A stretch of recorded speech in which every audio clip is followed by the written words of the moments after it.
दूसरा प्रश्न देखिए, सिद्ध कीजिए कि 3 प्लस 2 रूट में 5 एक अपरिमेय संख्या है। यानी हमने पहला प्रश्न किया था उसी तरह इसको हल करना है। हल करते हैं इसकी। माना, और इसे मान के हल करेंगे। माना 3 प्लस 2 रूट में 5 एक परिमेय संख्या है। कैसी संख्या है? परिमेय संख्या है। परिमेय संख्या, परिमेय संख्या तो हम इसे किस में मान सकते हैं? p बट्टे q के रूप में। तो 3 प्लस 2 रूट में 5 बराबर p बट्टे q के रूप में मान सकते हैं। जहां p तथा q क्या संख्या है? पूर्णांक है संख्या है। जहां p तथा q एक पूर्णांक संख्या है, पूर्णांक संख्या है, लेकिन q not equal to 0, q का मान 0 के बराबर नहीं है।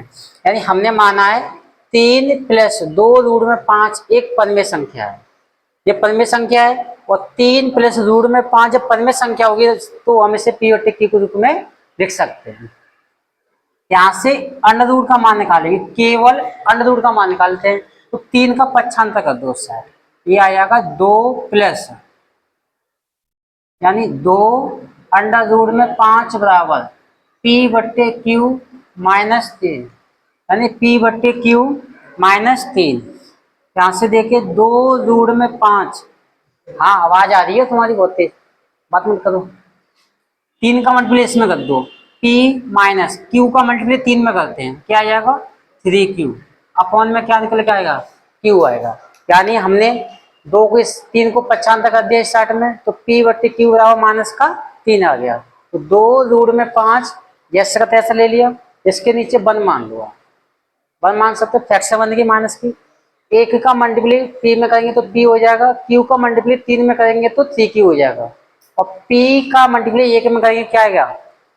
p आ जाएगा। 2 का भाग लगा दो इसमें, तो रूट 5 बराबर p माइनस 3q बट्टे में 2q, यही होगा। इसे मानेंगे समीकरण फर्स्ट। अब यहाँ लिखेंगे हम, चूंकि p तथा q एक पूर्णांक संख्या है, पूर्णांक है, यानी p तथा q कैसी संख्या है? पूर्णांक संख्या है। जब p तथा q पूर्णांक है तो ये पूरा पार्ट हमारा क्या होगा? पूर्णांक होगा, क्योंकि पूर्णांक में से पूर्णांक को घटाओ तो पूर्णांक ही बचेगा। वैसे यहाँ पर इसलिए p माइनस 3q बट्टे में 2q एक पूर्णांक होगा, एक पूर्णांक होगा। जब पूर्णांक है, पूर्णांक में पूर्णांक का भाग लगा, जैसे ये पूर्णांक है, पूर्णांक में से पूर्णांक घटेगा, पूर्णांक बचेगा, और पूर्णांक का पूर्णांक में भाग लगाने पर क्या मिलता है? परिमेय संख्या मिलती है।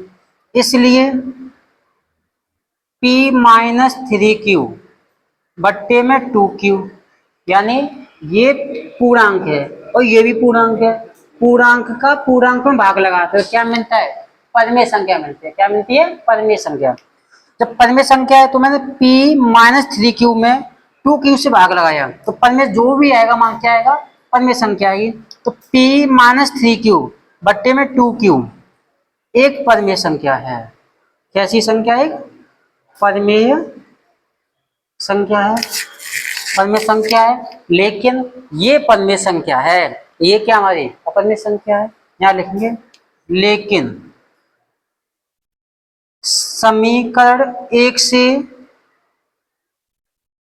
स्पष्ट है कि, समीकरण 1 से स्पष्ट है कि p माइनस 3q बट्टे में 2q बराबर रूट में 5 एक अपरिमेय संख्या है, एक अपरिमेय संख्या है। यानी हमने देखा p माइनस 3q बट्टे में 2q हमारी परिमेय संख्या आई, लेकिन रूट में 5 कैसी संख्या है? अपरिमेय संख्या है, जो हमारी पूर्व कल्पना का पूर्व कल्पना का विरोधाभास है। कैसा है? विरोधाभास है, यानी जो हमने माना था, विरोधाभास है। जो माना था उसका क्या हुआ है? उल्टा सिद्ध हुआ है। हमने माना था कि 3+2 रूट में क्यूब परिमेय संख्या, लेकिन इसके हिसाब से क्या निकल के आ रही है? अपरिमेय संख्या निकल के आ रही है। लिख देंगे, अतः 3+2 रूट में 5 एक अपरिमेय संख्या है। कैसी संख्या है? अपरिमेय संख्या है। ये हो गया हमारा क्वेश्चन। इंपोर्टेंट क्वेश्चन है हमारे लिए, बहुत मोस्ट इंपोर्टेंट है। तीसरा प्रश्न देखते हैं। तीसरे प्रश्न में हमें ये सिद्ध करना है कि अपरिमेय संख्या। तो जैसे ये क्वेश्चन तो 2 की तरह होगा, फिर भी इसे हल कर लेते हैं। ये दोनों क्वेश्चन नंबर 2 की तरह हल होंगे, क्वेश्चन नंबर 2 की तरह। और ये वाला क्वेश्चन, ये प्रश्न नंबर 1 की तरह हल होगा। तो पहले इसी को हल करते हैं, इसे बाद में हल कर लेंगे। दूसरा क्वेश्चन है 7 रूट में 5। यहाँ लिख माना, ऐसे प्रश्नों को मान के हल करते हो, किससे करते हैं? विरोधाभास विधि से करते हैं। माना 7 प्लस रूट में 5 एक परिमेय संख्या है। कैसी संख्या है? परिमेय संख्या है। परिमेय संख्या यानी 7 रूट में 5 एक परिमेय संख्या है। जब परिमेय संख्या होगी तो 7 रूट में 5 इसे हम किस रूप में लिख सकते हैं? P/Q के रूप में। तो P/Q, जहां P तथा Q पूर्णांक संख्या है। कैसी संख्या है? पूर्णांक संख्या है। लेकिन Q not equal to 0, Q not equal to 0, यानी जो हमने जो माना है P और Q कैसी संख्या में? परिमेय संख्या मानी है। परिमेय संख्या को बात नहीं कर रहे हो। P और Q कैसी संख्या? परिमेय संख्या है। परिमेय संख्या है जहां P तथा Q कैसे? पूर्णांक संख्या। ठीक है, P तथा Q है पूर्णांक है और पूर्णांक संख्या है, लेकिन Q का मान क्या है? नॉट इक्वल टू 0 है। यहां से क्या रूट 5 का मान निकालना है, तो 7 का क्या लग जाएगा? भाग लग जाएगा। तो रूट में 5 बराबर P/Q, तो ये हो जाएगा 7Q, यानी हमने इसमें 7 का डिवाइड कर दिया, तो रूट में 5 बराबर P/7Q। ये क्या हो गया? समीकरण फर्स्ट। समीकरण फर्स्ट। अब यहाँ लिखेंगे क्योंकि P तथा Q एक पूर्णांक है। पूर्णांक है, यानी जो हमने माना P तथा Q क्या है? एक पूर्णांक है। जब ये पूर्णांक है इसलिए P/7Q भी एक पूर्णांक होगा। पूर्णांक होगा, यानी P/7Q भी क्या होगा? पूर्णांक होगा। पूर्णांक का पूर्णांक को भाग देने पे क्या मिलता है? क्या मिलता है? परिमेय संख्या मिलती है। पूर्णांक का पूर्णांक भाग लाने पे क्या मिलेगा? परिमेय संख्या। इसलिए P/7Q एक परिमेय संख्या है। कैसी संख्या है? परिमेय संख्या है। परंतु अगर देखें P/7Q हमारी कैसी संख्या है? परिमेय संख्या। लेकिन रूट 5 कैसा है? अपरिमेय संख्या है। लेकिन P/7Q नहीं, लेकिन समीकरण 1 से स्पष्ट है। स्पष्ट है। यदि हम समीकरण 1 से देखें, समीकरण 1 से स्पष्ट है कि P रूट में 5 बराबर P/7Q एक अपरिमेय संख्या है। कैसी संख्या है? एक अपरिमेय संख्या है। अपरिमेय संख्या है, यानी P रूट 5 बराबर P/7Q एक कैसी संख्या है? अपरिमेय संख्या है। लिख देंगे अपरिमेय संख्या है, जो हमारी पूर्व कल्पना का विरोधाभास है, विरोधाभास है। यानी जो हमने माना था उसके क्या हुआ है, उल्टा ही सिद्ध हुआ है।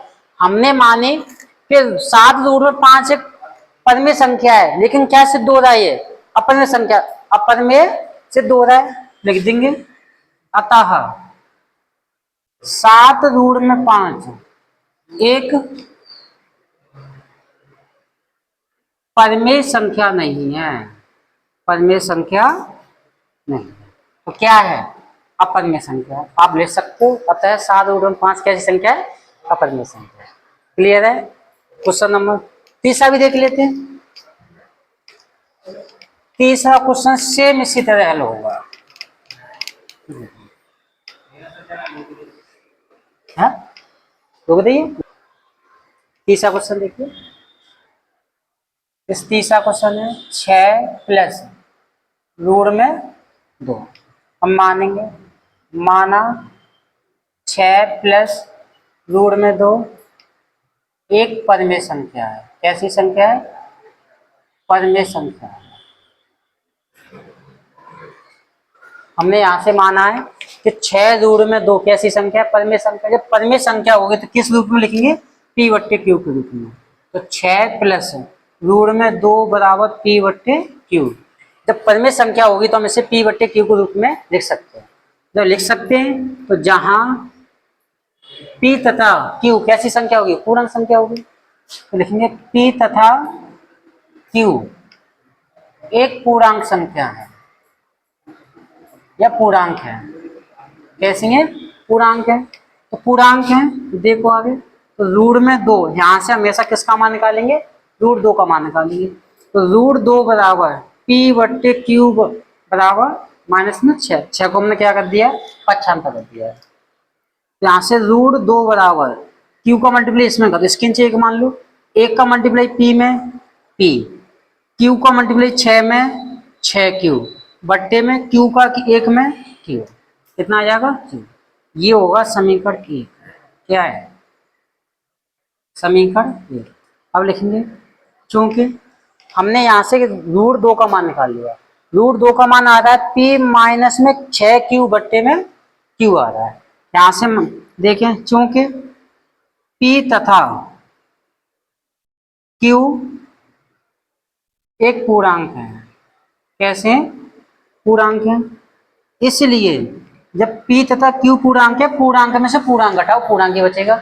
जैसे पूर्णांक संख्या मेरी 5 है, 5 में से मैं 2 माइनस कर दूं तो क्या बचेगा, 3 बचेगा। और 3 कैसी संख्या है, पूर्णांक संख्या है। तो पूर्णांक को पूर्णांक में घटाने पर क्या मिलता है, पूर्णांक ही मिलता है, वही लिख दिया है। इसलिए तो पूरी संख्या भी क्या होगी, पूर्णांक होगी। इसलिए P माइनस 6Q बट्टे में Q भी एक पूर्णांक होगा, पूर्णांक होगा, पूर्णांक होगा।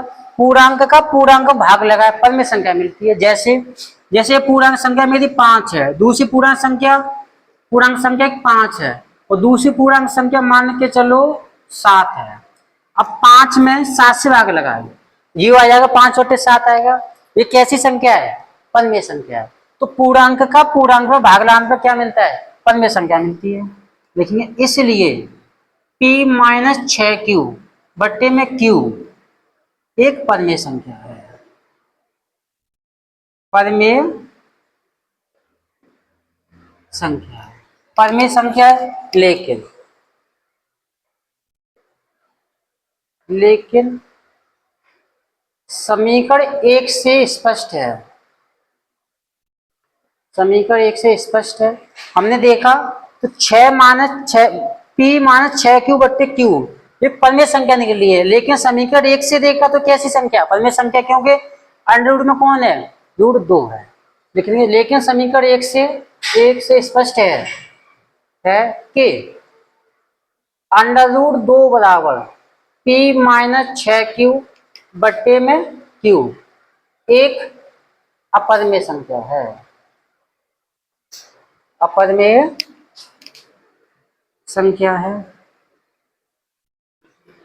यानी √2 बराबर p माइनस 6q बट्टे में q एक अपरिमेय संख्या है जो हमारी पूर्व कल्पना का विरोधाभास है। कैसा है? पूर्व कल्पना का क्या हो गया है? विरोधाभास है, उल्टा सिद्ध हुआ है। अतः अतः यानी 6 प्लस रूट में 2 एक अपरिमेय संख्या है। अपरिमेय संख्या कैसी संख्या है? अपरिमेय संख्या। एक बार फिर देख लीजिए, यानी 6 प्लस रूट में 2 बराबर 2 एक परिमेय संख्या, हमने ये माना है पे तब से। अब 6 प्लस रूट में 2 बराबर पी बट्टे क्यू के रूप में लिख सकते हैं। जब परिमेय संख्या होगी सब पी बट्टे क्यू के रूप में लिख सकते हैं, जहां पी तथा क्यू कैसे पूर्णांक संख्या है। तो हम यहाँ से केवल रूट का मान निकालते हैं। तो रूट 2 बराबर पी बट्टे क्यू बराबर 6 इधर लेके चले जाए, किसका हो जाएगा? माइनस का 6 हो जाएगा। तो एक इस 6 के नीचे 1 मान लेंगे। तो रूट 2 बराबर एक का मल्टीप्लाई पी में पी, क्यू का मल्टीप्लाई 6 में 6 क्यू, और क्यू का क्यू में क्यू का 1 में क्यू हो गया। इसे समीकरण कितना मान लिया? 1 मान लिया। क्योंकि पी तथा क्यू कैसी संख्या है? पूर्णांक संख्या थी, इसलिए पी माइनस 6q बट्टे क्यू भी क्या होगी? पूर्णांक संख्या होगी। जब पूर्णांक में से पूर्णांक घटाते तो या पूर्णांक का भाग लगाएं। ये पूरी संख्या क्या है? पूर्णांक संख्या है। पूर्णांक का पूर्णांक से भाग लगाएं, यानी ये ऊपर वाली संख्या पूर्णांक है और ये पूर्णांक में से भाग लगा रहे हैं, तो क्या मिलेगी? परिमेय संख्या मिलेगी। इसलिए p माइनस 6q बट्टे में q एक परिमेय संख्या होगी। कैसी संख्या होगी? परिमेय संख्या होगी। लेकिन समीकरण 1 से स्पष्ट, हमने समीकरण 1 को देखा, समीकरण 1 को देखकर ये क्या आ रहा है? अपरिमेय संख्या आ रही है। लेकिन समीकरण 1 से स्पष्ट है कि रूट 2 p माइनस 6q बराबर क्या हो गया? रूट 2 बराबर p माइनस 6q बट्टे में q एक अपरिमेय संख्या। कैसी संख्या है? अपरिमेय संख्या है, जो हमारी पूर्व कल्पना का क्या है? विरोधाभास है। जो हमने माना था उसका उल्टा ही सिद्ध हुआ है।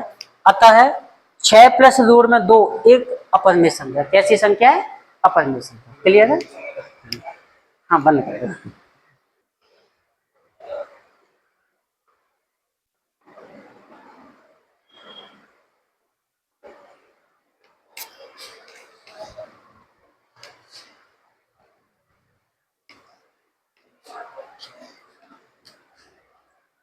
पहला क्वेश्चन देखिए इसमें। इस पहला क्वेश्चन है 1 बट्टे अंडर रूट में 2। हाँ, इसे मान क्या करेंगे? माना 1 बट्टे अंडर रूट में 2 एक परिमेय संख्या है। कैसी संख्या है? परिमेय संख्या। यानी हमने इसे माना है कि 1 बट्टे अंडर रूट में 2 कैसी संख्या है? परिमेय संख्या। जब परिमेय संख्या होगी तो हम इसे p बट्टे क्यू के रूप में लिख सकते हैं। 1 बट्टे अंडर रूट में 2 बराबर p बट्टे क्यू, जहां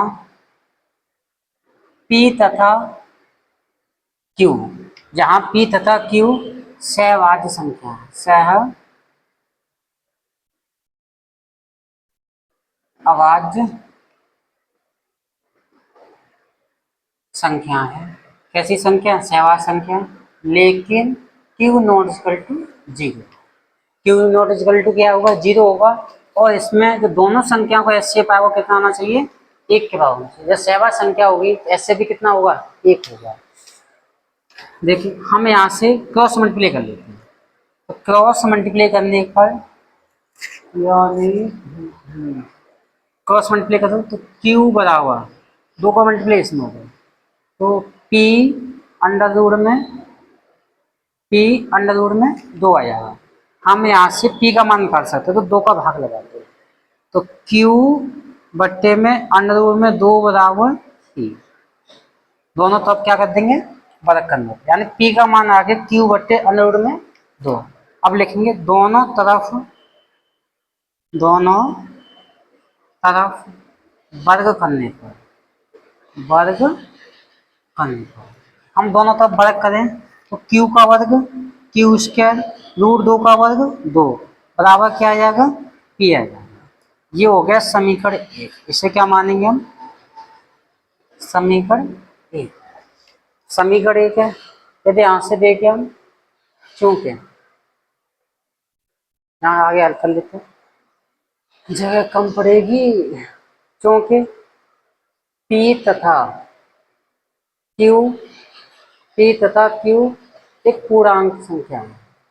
क्या है? पूर्णांक है। हमने माना है P और Q कैसे है? पूर्णांक है। हाँ, गलत हो गया। जैसे P का वर्ग करते हैं तो P स्क्वायर आता है, रूट 2 का वर्ग करते हैं तो 2 आता है, और Q का वर्ग करने पर भी क्या आएगा? Q आएगा, क्योंकि दोनों तरफ हमने वर्ग किया इसलिए। तो P तथा Q कैसी संख्या है? पूर्णांक है। तो P तथा Q पूर्णांक है, इसलिए अगर देखें तो P तथा Q एक पूर्णांक है, और पूर्णांक का वर्ग कर दे क्या मिलेगा? पूर्णांक मिलेगा। जैसे मान के चलो 5 मेरी पूर्णांक संख्या है और 5 का वर्ग कर दूं मैं तो कितना आएगा? 25 आएगा। 25 भी क्या आएगा? पूर्णांक है। तो हम ये यहाँ से कहना चाह रहे हैं कि जब P तथा Q पूर्णांक है तो ये पूरी संख्या क्या होगी? पूर्णांक होगी। पूर्णांक है। अब यहाँ से देखिए Q उसका है वो 2 से विभाजित है, Q उसका 2 से विभाजित है, तो Q भी 2 से विभाजित होगा। जैसे मान के चले, जैसे P उसका जैसे 16 है, 16 2 से विभाजित है, कितना करेगा? 8 का करेगा।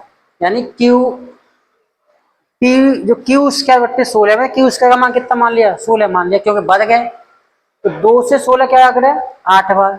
केवल Q का मान निकाले यहाँ से, Q का मान, केवल Q का मान तो 4 ही तो आएगा। तो 4 बट्टे 2, 2 से 4 2 कट गया। यानी जब Q उसके मान 2 से विभाजित है तो Q भी 2 से विभाजित होगा। यहाँ पर वही लिखेंगे, क्योंकि Q square, Q square, Q square 2 से विभाजित है, विभाजित है। जब Q स्क्वायर 2 से विभाजित है, इसलिए इसलिए Q भी 2 से विभाजित होगा। क्या होगा? विभाजित होगा। हमने मान लो कि Q में 2 से भाग लगा दिया, मान लो K1 बढ़ गया, यानी Q में 2 से भाग लगा दिया, क्या बढ़ गया? K1 बढ़ चला गया। आप इसमें कुछ भी मान सकते हो, A मान सकते हो, B मान सकते हो, C मान सकते हो, कुछ भी मान लो। मैंने मान लिया K1 बढ़ चला गया, तो यहाँ से Q बराबर 2 का मल्टीप्लाई कर दूं तो 2K1 आया। कितना आ गया? 2K। ये होगा समीकरण 2 हो जाएगा। कितना हो जाएगा? अब Q का मान समीकरण 1 में रख देंगे। ठीक? Q का मान, Q का मान समीकरण 1 में रखने पर, 1 में रखने पर, यानी जो Q का मान है हमें कहाँ रखेंगे? समीकरण 1 में रख रहे हैं। समीकरण 1 हमारा ये है, समीकरण 1 में रखने पर Q का मान, तो Q स्क्वायर है, इसका पूरे का वर्ग आ जाएगा, 2 का वर्ग 4K1 स्क्वायर अपॉन इस 2 का वर्ग, वो सॉरी 2 का 2 आ जाएगा अपॉन में Q स्क्वायर आ जाएगा। अगर देखें 2 से 4 2 बार, 2 का इसमें भाग लगा दो तो K1 स्क्वायर बराबर P स्क्वायर बट्टे 2 आ जाएगा। ये होगा समीकरण नंबर 3 होगा। कितना हो जाएगा? समीकरण 3। अगर देखें यहाँ से, चूंकि K1 एक पूर्णांक है, पूर्णांक है, तो ये पूर्णांक है तो पूर्णांक के सामने पूर्णांक ही होगा, इसलिए P स्क्वायर, या बोल सकते हो P भी एक पूर्णांक होगा। पूर्णांक, या ऐसे बोल सकते हो P स्क्वायर बट्टे 2 भी क्या होगा? पूर्णांक होगा। और पूर्णांक है तो P स्क्वायर इसमें भाग में ऊपर में संख्या भी होगी। या देखें हम तो Q, यानी Q स्क्वायर है वो 2 से विभाजित है, तो पूर्णांक है, पूर्णांक का वर्ग करें और वर्ग करने पर वो संख्या कैसे आ जाती है? 2 से आ जाते हैं। तो अगर पूरा केवल पूर्णांक, जैसे पूर्णांक देख ले, जैसे Q P का मान मान ले हम, जैसे 8 64 मान लो, 64 मान 2 से विभाजित है, कितनी बार? 8 विभाजित है। अब केवल P का मान निकाले तो 64 कितने का वर्ग है? 8 का वर्ग है, यहाँ पर 8 का 8 बट्टे 2, तो 2 से 8 क्या वर्ग है? 4। पूर्णांक विभाजित है कि नहीं है? यानी P इसके 2 से विभाजित है तो केवल P भी 2 से विभाजित होगा। यहाँ पर वही लिख देंगे, इसलिए P 2 से विभाजित है। क्या है? विभाजित। P भी 2 से क्या हो जाएगा? विभाजित हो जाएगा। अगर यहाँ से देखें तो हमने P में 2 से भाग लगा दिया, मान लो K2 आ चला गया, क्या आ गया K2 आ, 2 का मल्टीप्लिकेशन कर दो तो P बराबर 2K2, ये होगा समीकरण कितना हो जाएगा, समीकरण नंबर 4 मान लो कितना हो गया, समीकरण 4। समीकरण 2 और 4 से देखें अगर तुलना करने का एचसीएफ निकालें तो इनका एचसीएफ कितना आएगा, 2 आएगा, कितना आएगा 2। 2 की हमारी सहवाग संख्या नहीं है क्योंकि सहवाग संख्या का एचसीएफ कितना आता है, 1 आता है, यहाँ पे एचसीएफ कितना आ रहा है, 2 आ रहा है, तो लिख देंगे समीकरण 1 व 2 से, सॉरी 1 नहीं, समीकरण 2 व 4 से, समीकरण 2 व 4 से स्पष्ट है कि P तथा Q का वैनिष्ट गुणनखंड, P तथा Q का वैनिष्ट गुणनखंड, P तथा Q का वैनिष्ट गुणनखंड,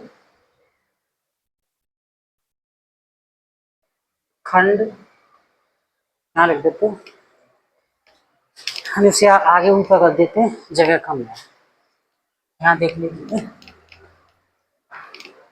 और देखिए समीकरण 1 व 2 से स्पष्ट है कि P तथा Q के वैनिष्ट गुणनखंड 2 है, कितना है 2 है, P तथा Q का वैनिष्ट गुणनखंड कितना है 2 है, जो